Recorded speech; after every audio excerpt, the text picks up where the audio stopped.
Bonjour à tous, donc aujourd'hui on se retrouve pour une nouvelle vidéo. Donc cette fois-ci c'est plus une vidéo assez particulière parce que ce sera une vidéo plutôt un tuto. Donc je vous avais dit sur la présentation de mes objets de résistants, mes nouveaux, que j'allais faire un brassard de résistants fait maison. Donc je l'avais fait et il fallait que je fasse un tuto. Bien évidemment je vais vous le faire, donc on va commencer tout de suite. Donc pour commencer, donc là j'ai mon brassard. Donc, il faut savoir déjà plusieurs choses pour anticiper de là où on va mettre notre couleur. Pour ma part, j'ai utilisé un vieux torchon que j'ai utilisé pour l'art plastique. Donc voilà, on voit, je sais pas si on va voir, mais on voit un peu en fait les restes de peinture qu'il y a un peu partout. En fait, c'est parce que j'ai utilisé pour la peinture et du coup il y a eu des restes de peinture. Donc si vous avez le même problème que moi, je vous conseille un peu de nettoyer un coup. Et ensuite, vous nettoyez que de la partie blanche, parce que la partie bleue et rouge, de toute façon vous allez coller dessus, du coup ça ne se verra plus. Donc je vous conseille de regarder avant sur internet la région dans laquelle vous vous situez, pour un peu savoir à quoi ressemblaient les brassards de résistants à cette époque, enfin surtout de votre région, parce que les brassards de résistants étaient différents, soit dans les Ardennes, soit au sud, soit au nord, soit à Paris, etc. Donc les brassards étaient différents. Je vous laisse regarder sur Google, dans d'autres vidéos, quoi que ce soit. Donc, vous pouvez aussi faire comme si vous avez fait comme moi. Vous avez différents types. Donc déjà, vous pouvez avoir un V sur la croix de la Lorraine. Je crois que ça se dit comme ça. Enfin, ça se dit comme ça, la croix de la Lorraine. Vous pouvez avoir un V.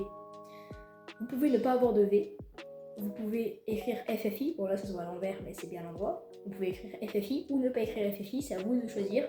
Vous pouvez aussi faire le blanc en hexagone. Donc en fait, vous venez aussi prendre du rouge de ce côté, de ce côté, de ce côté, de ce côté. Voilà, donc c'est à vous de choisir en fonction, vous êtes libre de faire votre brassard. Donc la partie un peu technique, c'est déjà, il faut savoir qu'il faudra bien qu'il rentre sur votre drap en fonction de... c'est sûr que si vous êtes torse nu et qu'il ne rentre pas, ne commencez pas à le serrer pour qu'il rentre bien quand vous soyez torse nu. Parce que le problème, c'est que quand vous allez mettre des vêtements, ça ne va pas passer. Donc il faut anticiper quels vêtements vous allez mettre. Donc moi, pour ma part, pour le serrer, j'ai utilisé une simple ficelle.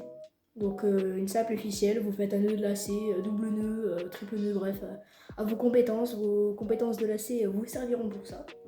Et si ça ne tient pas encore et que vous ne pouvez pas plus resserrer, vous pouvez prendre comme moi un élastique. Donc par exemple, vu que ma chemise est marron, bah, j'ai mis un élastique marron, comme ça se voit pas trop. Donc voilà. Donc ensuite, ce que vous pouvez faire, c'est venir mettre des petites zones de fausse couture. Donc comme par exemple ici. Je sais pas si ça va être là, ici. Des fausses zones de couture. Ou alors vous pouvez directement venir coudre. Donc par exemple, je sais pas si vous voyez sur celui-ci. Hop. Entre le blanc et le bleu, regardez, il y a une différence. Parce qu'avant c'était un brassard blanc. Et après, ils sont venus coudre par-dessus un tissu bleu. Donc voilà, si vous voulez vraiment faire au maximum, vous pouvez faire ça aussi.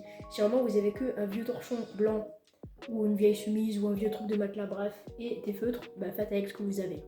Voilà, comme un peu dans la vraie vie, quoi. Ils faisaient des trucs comme ça, comme avec ce qu'ils avaient. Donc, je pense que j'ai terminé mon tuto de brassard de résistant. N'oubliez pas aussi de faire le drapeau français à l'endroit, hein, pour que quand on regarde comme ça, au moins on voyait que le bleu de ses côtés, etc. Voilà, faites pas la faute. Parce que bon, ça peut arriver que des fois, ça soit du mauvais côté. Enfin, après, ça dépendra de quel côté vous vous situez, quoi, quand vous êtes tourné de ce côté ou de ce côté. Voilà, ça dépendra aussi de ça. Vous voyez aussi, je change souvent de caméra. Un coup, je suis là-bas, là, juste ici. Un coup, je suis là-bas. Bref, en fait, je cherche un bon endroit où se mettre. Et je pense que là, je trouve un bon endroit. Parce qu'il y a de l'éclairage dans ma fenêtre. Et puis, ça, c'est bien. Voilà, mis à part ce truc là-haut. Mais ça, vous inquiétez pas. Donc voilà, c'était ma vidéo présentation de mon brassard et comment en faire un. J'espère que ce tuto vous a plu.